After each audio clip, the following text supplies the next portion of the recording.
ಅಂದರೆ ಅಕ್ಟೋಬರ್ 28ನೇ ತಾರೀಕು 1950ರಲ್ಲಿ ಭಾರತದ ಸಂವಿಧಾನದ ಅಡಿಯಲ್ಲಿ ನೋಂದಣಿಯಾಗಿರ್ತಕ್ಕಂಥ ಒಂದು ಸಂಸ್ಥೆ. ಬಹುಶಃ ಭಾರತ ದೇಶದಲ್ಲಿ ಇರ್ತಕ್ಕಂಥ 5 ಲಕ್ಷ ಪತ್ರಕರ್ತರನ್ನ ಒಗ್ಗೂಡಿಸಿ ಅವರಿಗೆ ಬೇಕಾದಂಥ ಸವಲತ್ತುಗಳನ್ನು ಹೋರಾಟ ಮಾಡಿದಲ್ಲಿ IFWJ ಪಾತ್ರ ಬಹಳ ದೊಡ್ಡದಿದೆ. ಅದರಲ್ಲೂ ಕೂಡ ಕರ್ನಾಟಕದಲ್ಲಿ ಖಾದ್ರಿ ಶಾಮಣ್ಣ, TR ನಾಗರಾಜು, ಅರ್ಜುನ್ ದೇವ್ ಅವರು, P ರಾಮಯ್ಯ ಅವರು ಇವರೆಲ್ಲರೂ ಕೂಡ IFWJ ಜೊತೆ ಕೈ ಜೋಡಿಸಿ ಸಾಕಷ್ಟು ಕೆಲಸಗಳನ್ನು ಮಾಡಿ ಅನೇಕ ವೇಜ್ ಬೋರ್ಡ್ಗಳಿಗೆ ಜಾರಿ ಆಗ್ತಕ್ಕಂಥ ಕೆಲಸಗಳನ್ನು ಮಾಡಿರ್ತಕ್ಕಂಥದ್ದು IFWJ. ಹೀಗಾಗಿ ಇಡೀ ದೇಶದಲ್ಲಿ ಸಂಘಟನೆ ಮಾಡ್ತಕ್ಕಂಥ ಒಂದು IFWJ ಇತ್ತೀಚೆಗೆ ಸ್ವಲ್ಪ ನಮ್ಮ ಕರ್ನಾಟಕದ ಒಂದು ವಿಚಿತ್ರಕಾರಿ ಸಂಘಟನೆಗಳು ಅದನ್ನು ಒಡೆಯೋದಕ್ಕೆ ಪ್ರಯತ್ನಗಳನ್ನು ಮಾಡಿದ್ರು.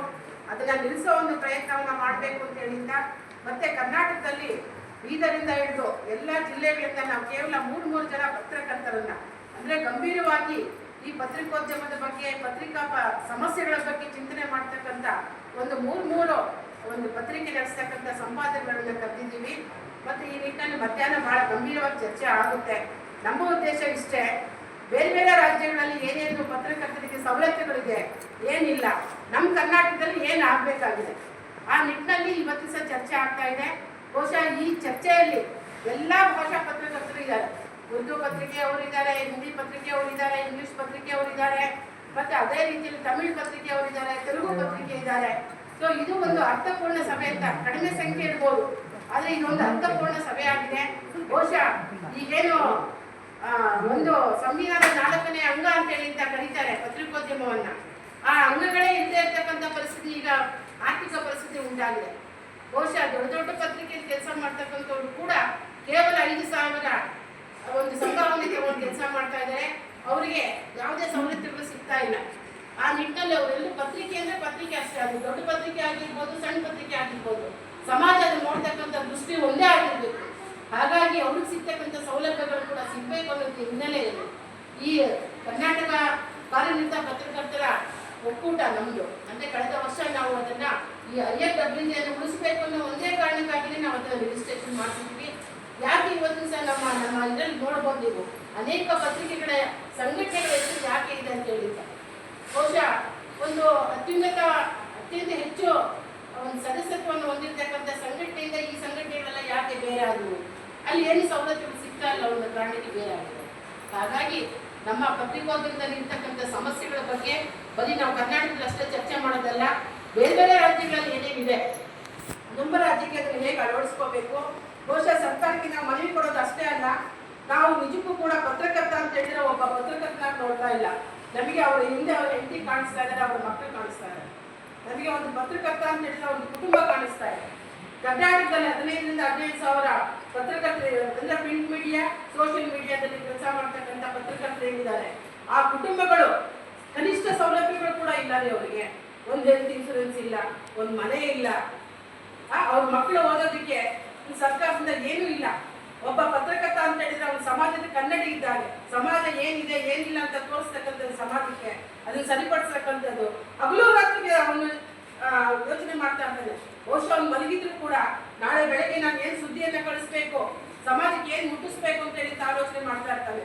ಅಂತ ಪತ್ರಕರ್ತರ ಬಗ್ಗೆ ಇವತ್ತು ಸಹ ಸರ್ಕಾರಗಳು ಕೂಡ ಧೋರಣೆಯನ್ನ ಬಹಳ ಕನಿಷ್ಠವಾಗಿ ಕಾಣ್ತಾ ಇದ್ದಾರೆ. ಬಹುಶಃ ನಾನು ಕೂಡ ಒಂದು ಇದರಲ್ಲಿ ಆಶಾಸನ ಸಮಿತಿಯಲ್ಲಿ 2018ರಿಂದ 23 ಹೋಗಿದ್ದೆ.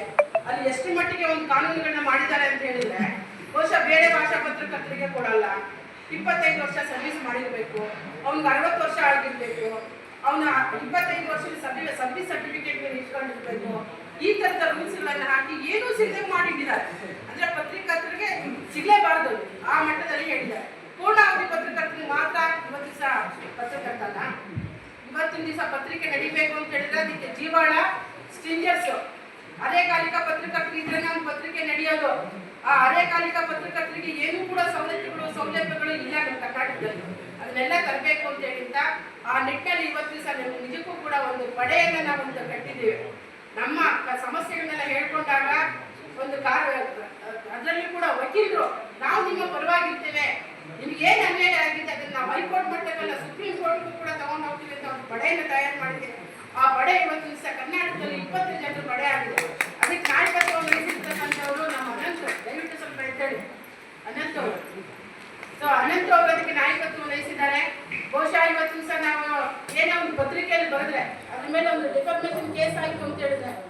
ಪತ್ರಿಕಾ ಸಂಘಟನೆಗಳು ಅವರಿಗೆ ಸದಸ್ಯತ್ವ ಮೆಂಬರ್ಶಿಪ್ ಕೊಡಲ್ಲ, ನಿಮಗೆ ಕೇಸ್ ಇದೆ ನಿಮ್ಮ ಮೇಲೆ ಅಂತ ಹೇಳಿದ್ದ. ಆದ್ರೆ ಯಾವ ಕೇಸು ಅಂತ ಹೇಳಿದ್ದ ಅವ್ರು ನೋಡಲ್ಲ. ಅವನೇನು ಕೊಲೆ ಮಾಡಕ್ ಹೋಗಿರ್ತಾನೋ ಅಥವಾ ಪತ್ರಿಕೆಯಲ್ಲಿ ಬರೆದು ಅವ್ನಿಗೆ ಕೇಸ್ ಆಗಿರ್ತದೋ ಅದನ್ನ ನೋಡೋದಿಲ್ಲ. ಅವರು ನಿಮಗೆ ಕೊಡೋದಿಲ್ಲ ಅಂತ ಹೇಳಿದ್ದ ಅವ್ರನ್ನ ದೂರದಲ್ಲಿ ಇರ್ತಾರೆ.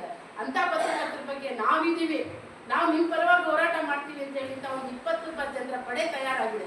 ಇದು ಯಾವುದೇ ಪತ್ರಿಕೆಗಳಲ್ಲಿ ಈಗ ಪತ್ರಿಕಾ ಸಂಘಟನೆಗಳಲ್ಲಿ ಈ ಥರ ಆಗಿಲ್ಲ ಅಂತ ಹೇಳಿದ್ದ ನಾನು ಅನ್ಕೊಂಡಿದ್ದೀನಿ. ಕರ್ನಾಟಕ ಇದೇ ಮೊಟ್ಟ ಮೊದಲ ಬಾರಿಗೆ ನಮ್ಮ ಪರವಾಗಿ 20 ಜನ ವಕೀಲರು ನಾವು ನಿಮ್ಮ ಪರವಾಗಿದ್ದೀವಿ ಅಂತ ವಾದ ಮಾಡಕ್ಕೆ ರೆಡಿಯಾಗಿದ್ದಾರೆ. ನಾವು ಬರೀ ಸರ್ಕಾರಕ್ಕೆ ಮನವಿ ಕೊಡೋದು ಅಷ್ಟೇ ಅಲ್ಲ. ಸೊ ಇವತ್ತು ಸಹ ಪ್ರಭಾಕರ್ ಅವರು ಬರ್ತಾ ಇದ್ದಾರೆ. ಅವರು ಒಂದು ರೀತಿ ಒಂದು ತಾಯಿ ಉದಿದವರು ಅವರು ಕೂಡ, ಯಾಕಂದ್ರೆ ಪತ್ರಿಕಾ ಸಮಸ್ಯೆಗಳನ್ನ ಬಹಳ ಚೆನ್ನಾಗಿ ಆಲಿಸ್ತಾರೆ. ಅವರು ಸರ್ಕಾರದ ಗಮನಕ್ಕೆ ತಗೊಂಡ್ಬಂದು ನಾವು ಮನವಿಯನ್ನು ಕೊಟ್ಟು ಈಗ ಮಧ್ಯಾಹ್ನ ಸೆಷನ್ನಲ್ಲಿ ಬಹಳ ಗಂಭೀರವಾಗಿ ಚರ್ಚೆ ಆಗ್ತಾ ಇದೆ.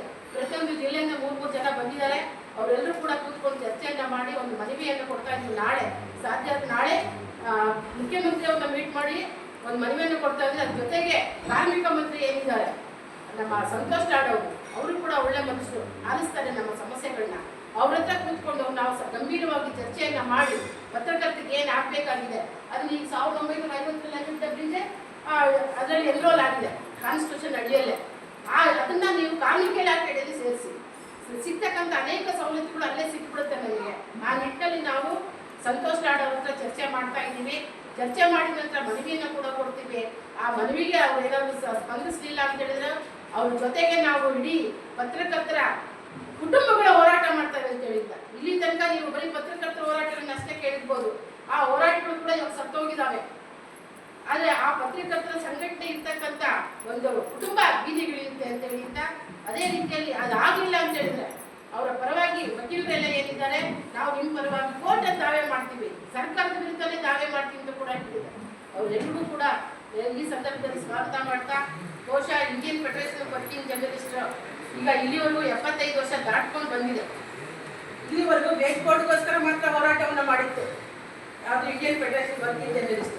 ಮಾಧ್ಯಮ ಅಕಾಡೆಮಿ ಕರ್ನಾಟಕದಲ್ಲಿ, ಕೇರಳದಲ್ಲಿ, ತಮಿಳುನಾಡಲ್ಲಿ ಬಹುಶಃ 4 ವರ್ಷಗಳ ಕಾಲ ಒಂದು ಸರ್ಕಾರದ ಒಟ್ಟಿಗೆ ಪತ್ರ ವ್ಯವಹಾರವನ್ನು ಮಾಡಿ ಮಾಧ್ಯಮ ಅಕಾಡೆಮಿನ ರಚನೆ ಮಾಡಿದ್ದೆ IFWJ, Indian federation of working journalist.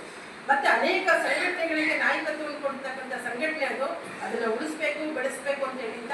ಆ ಹಿನ್ನೆಲೆಯಲ್ಲಿ ನಮ್ಮ ಆಯಿಷಾ ಖಾನಮ್ ಅವರಿದ್ದಾರೆ. ನಾನು ಅವ್ರಿಗೆ ಈ ಸಂದರ್ಭದಲ್ಲಿ ಹೇಳ್ಕೊಳ್ಳೋದು ಇಷ್ಟೇ, ಕರ್ನಾಟಕದಲ್ಲಿ ಬೀದರಿಂದ ಹಿಡಿದು ಮಂಗಳೂರುವರೆಗೂ ಎಷ್ಟು ಜನ ಪತ್ರಕರ್ತರಿದ್ದಾರೆ, ಅದು ವಾರ್ತಾ ಇಲಾಖೆ ಜವಾಬ್ದಾರಿ ಕೂಡ. ಸರ್ ಬಂದಿದ್ದಾರೆ ಅಧಿಕಾರಿಗಳು, ಅವ್ರು ಏನ್ ಮಾಡ್ತಾರೋ ಗೊತ್ತಿಲ್ಲ, ಅದು ಅವ್ರ ಜವಾಬ್ದಾರಿ ಕೂಡ ಅದು. ಹಾಗೆ ನಮ್ಮ ಆಯಿಷಾ ಖಾನಮ್ ಅವರು ಯಾಕೆ ಅಂತ ಹೇಳಿದ್ರೆ ಒಬ್ಬ ಮಹಿಳೆ, ಅವರು ಯಾವಾಗಲೂ ಕೂಡ ಆಲೋಚನೆ ಮಾಡಿದ್ರೆ ಸಮಾಜಮುಖಿಯಾಗಿ ಯೋಚನೆ ಮಾಡ್ತಾರೆ. ಅವರು ಪ್ರಯತ್ನ ಮಾಡಿದ್ರೆ ಬೀದರಿಂದ ಮಂಗಳೂರವರೆಗೂ ಯಾವ್ಯಾವ ತಾಲೂಕಲ್ಲಿ ಎಷ್ಟೇ ಜನ ಪತ್ರಕರ್ತಿದ್ದಾರೆ, ಅವರ ಆರ್ಥಿಕ ಪರಿಸ್ಥಿತಿಗಳೇನು, ಅವ್ರ ಮಕ್ಕಳು ಹೇಗೆ ಓದ್ತಾ ಇದ್ದಾರೆ, ಅವ್ರ ಮಕ್ಕಳಿಗೆ ಏನು ಸಿಗಬೇಕಾಗಿದೆ, ಆ ನಿಟ್ಟಿನಲ್ಲಿ ಒಂದು ಸರ್ವೆಯನ್ನ ಮಾಡಬೇಕು ಅಂತ ಹೇಳಿದ್ರೆ ನಾನು ಮಾಡ್ತೀನಿ. ಯಾಕಂದ್ರೆ ಆ ಸರ್ವೆ ಒಂದು ನನ್ನ ಕೈಗೆ ಸಿಕ್ಕಿದ್ದಾದ್ರೆ ಮಂತ್ರಿಗಳ ಹತ್ರ ಸಹ ಬಹಳ ಸ್ಪಷ್ಟವಾಗಿ ಮಾತಾಡ್ಬೋದು. ಇಂಥ ಸಮಸ್ಯೆಗಳಿದೆ, ಇದನ್ನ ಬಗೆಹರಿಸಿ ಅಂತ ಕೇಳ್ಬೋದು. ಒಟ್ಟಾರೆ ನಮಗೇನು ಪ್ರಾಥಮಿಕ ಹಕ್ಕುಗಳೇನಿದೆ, ನಮ್ಮ ಪ್ರಾಥಮಿಕ ನೀಡ್ಸ್ ಏನಿದೆ ಪತ್ರಕರ್ತರಿಗೆ, ಅದು ಆಗಬೇಕು. ಬಹುಶಃ 4ನೇ ಅಂಗ ಅಂತೇಳಿ ನಮ್ಗೆ ಅಂಗಗಳೇ ಇದ್ದಾಗ ಆಗ್ತಾ ಪರಿಸ್ಥಿತಿ ಬಂದಿದೆ. ಸೊ ಹಾಗಾಗಿ ಅವ್ರ ಮಕ್ಕಳಿಗೆ ಒಂದು ಟ್ರಸ್ಟಿಯನ್ನು ಮಾಡಬೇಕು ಅಂತ ಕೂಡ ಒಂದು ನಾವು ತೀರ್ಮಾನವನ್ನು ಮಾಡಿದ್ದೇವೆ.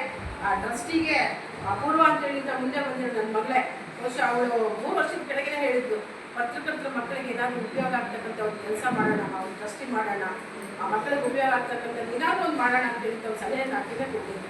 ಸೊ ಅದನ್ನು ಕೂಡ ಮಾಡಬೇಕು ಅಂತ ಅಂದ್ಕೊಂಡಿದ್ದೀವಿ.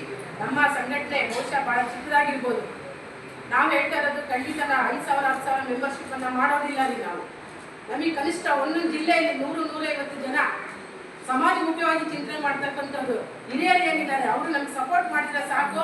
ಸರ್ಕಾರದ ಬಗ್ಗೆ ನಾವು ಎಲ್ಲ ಒಂದು ಅನುಕೂಲಗಳು ತಗೊಳ್ತಕ್ಕಂಥ ತಾಕತ್ತು ನಮಗೆ ಬರುತ್ತೆ ಅಂತ ಹೇಳ್ತಾ, ಮತ್ತೆ ನಾವು ಈ ಮಟ್ಟದಲ್ಲಿ ಬೆಳೆದು ಮಾತಾಡ್ತಾ ಇದ್ದೀವಿ ಅಂತ ಹೇಳಿದ್ರೆ, ನನ್ನ ಪತಿ ಕೂಡ ಅವರು ಕೂಡ ಅವ್ರ ಪತ್ರಿಕೆಯಲ್ಲಿ ಕೆಲಸ ಮಾಡ್ತಕ್ಕಂಥ ಈ ನಾಡಿನಲ್ಲಿ 40 ವರ್ಷ ಕೆಲಸ ಮಾಡ್ತಕ್ಕಂಥವ್ರು. ಸೊ ನಮ್ಮ ಜಗದೀಶ್ವರಿ ಅವರು ಇದ್ದಾರೆ, ಅವರು ಕೂಡ 74 ವರ್ಷ ಮಹಿಳೆಗೆ, ಅವರಿಗೆ ಪೆನ್ಷನ್ ಕೊಡಲ್ಲ ಅಂತ ಹೇಳಿದ್ರೆ ವಿಶೇಷವಾಗಿ ಅವ್ರು ಕಾಳಜಿ ವಹಿಸಿ ಮುಖ್ಯಮಂತ್ರಿಗಳಿಗೆ ಪತ್ರವನ್ನು ಬರೆದು ನನ್ನ ಸಮಿತಿಯಲ್ಲಿದ್ದಾಗ ಖಂಡಿತ ಅವ್ರು ಕೊಡಿಸಿದ್ರು. ಸೊ ಈಗ ಮುಂದೆ ಬರ್ತಕ್ಕಂಥವ್ರು ಎಲ್ರಿಗೂ ಸಿಗಬೇಕು, ಎಲ್ಲ ಭಾಷಾ ಪತ್ರಕರ್ತರಿಗೂ ಸಿಗಬೇಕು. ಆ ನಿಟ್ಟಿನಲ್ಲಿ ನಮ್ಮ ಜಾಹೀರಾತು ಏನು ಹೇಳ್ತಾ ಇದ್ರು ನಮ್ಮ ಹೊನ್ನುಡಿ ಪದ ಸಂಪಾದಕರು, ಆ ಜಾಹೀರಾತು ಬಂತು ಅಂತ ಹೇಳಿದ್ರೆ ಎಲ್ಲ ಪತ್ರಿಕೆಗಳು ಮುಚ್ಕೊಂಡು ಹೋಗ್ತವೆ. ಸೊ ಅದನ್ನು ನಾವು ಗಂಭೀರವಾಗಿ ಇದು ಮಾಡಬೇಕು.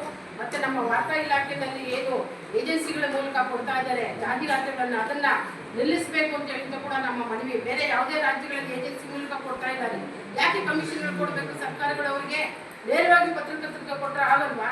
ಸೊ ಇದನ್ನೆಲ್ಲ ಯೂಸ್ ಮಾಡ್ಕೊಳ್ತಾ ಇರ್ತೀವಿ ದೊಡ್ಡ ದೊಡ್ಡ ಪತ್ರಿಕೆಗಳು ಮಾತ್ರ. ಆ ಪತ್ರಿಕೆಗಳ ಕೆಲಸ ಮಾಡ್ತಾ ಇದ್ದ ಸಮಸ್ಯೆಗಳು ಕೂಡ ಇವತ್ತು ಎಷ್ಟು ಗಂಭೀರವಾಗಿದೆ ಗೊತ್ತಾ?